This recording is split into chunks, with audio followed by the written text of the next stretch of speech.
Starting in 1942, Germany began its assault on the world, leading to the Second World War. In 1940, Germany began taking over regions nearest to them. One of the islands to get taken over in the English Channel was Guernsey.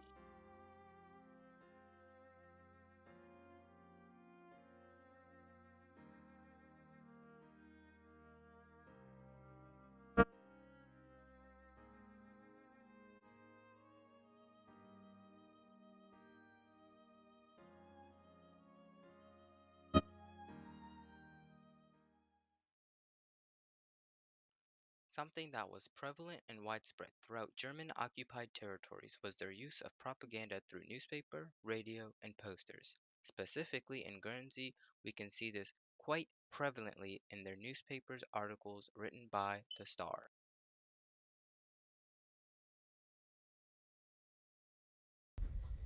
The Star versus the London Times, it's easy to identify this propaganda when comparing the Star newspaper to the London newspaper in the Times of the same period.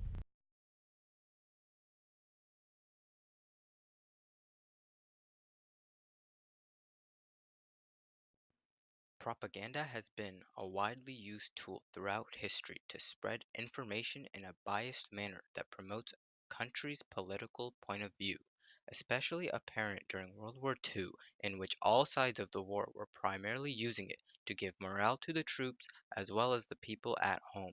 Because of its widespread usage, many consider it to be an essential aspect of garnering support.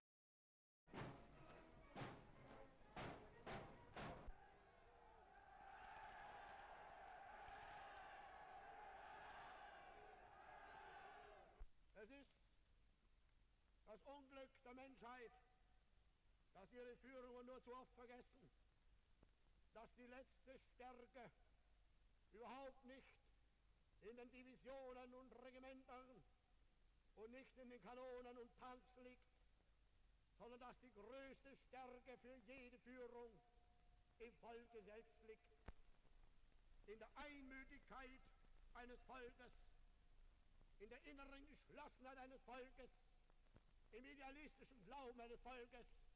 Das ist die Kraft, die am Ende Berge des Widerstandes versetzen kann.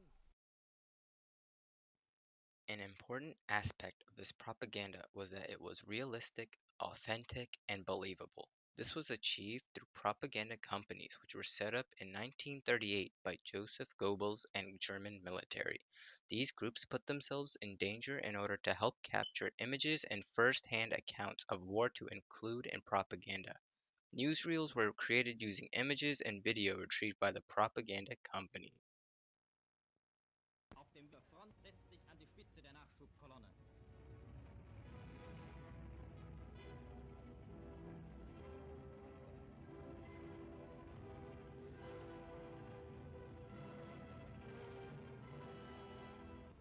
Sowjetflieger!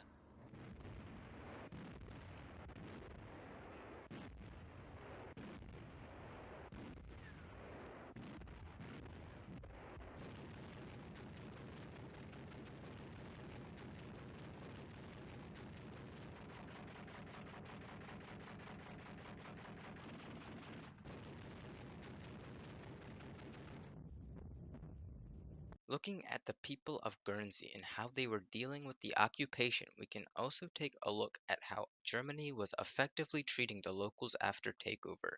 After Germany gained control of Guernsey, a direct account states, the islands now also played host to thousands of foreign workers, the majority of them forced. Food shortages, restrictions of movement, and security alerts combined to increase the pressure on the civilian population.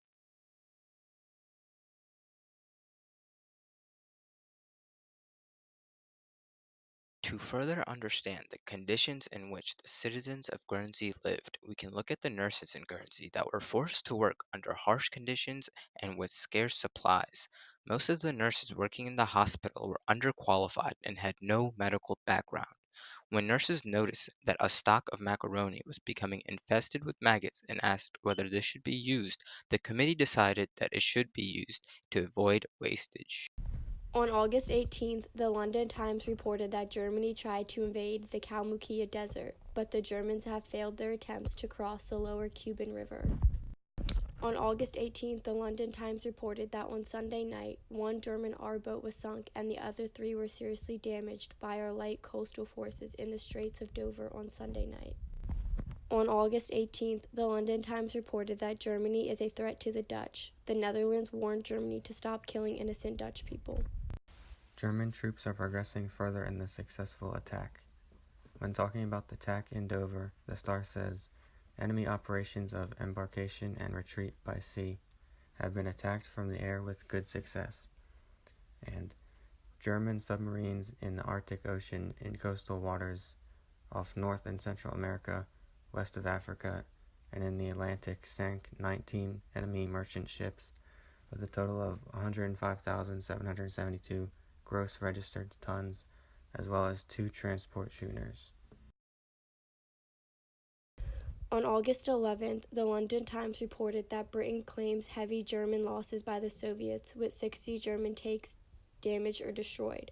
Soviet airmen destroyed 27 German tanks and much material, and several enemy aircraft were brought down in the combat in Caucasus.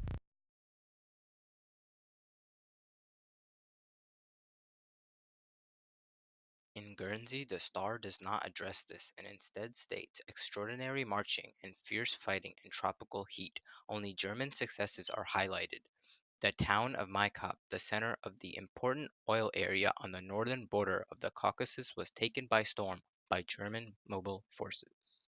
These examples make it quite clear that the German forces simply had to write whatever was advantageous to them in order to try and deceive the locals.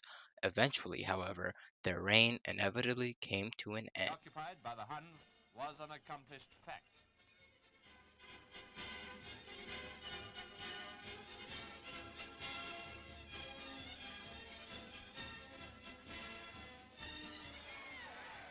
The story of the liberation centers round St. Peter Port in the island of Guernsey.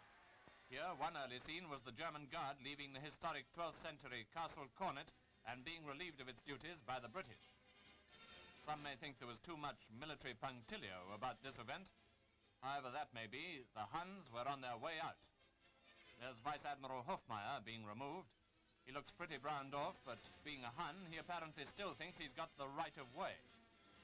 It was highly satisfactory to watch these German troops laying down the arms which they'd used all these years in a futile attempt to subjugate the spirit of the people.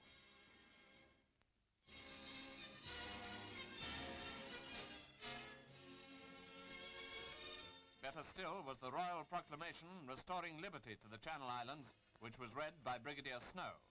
And then once again the rightful flag was flying everywhere throughout the islands. As for celebrating, well, this was their V-Day. By Allied victory in Europe, the people of the islands had been freed not from bombs and rockets, but from what must be even worse, the revolting presence and persecution of the German bully. No wonder they rejoiced.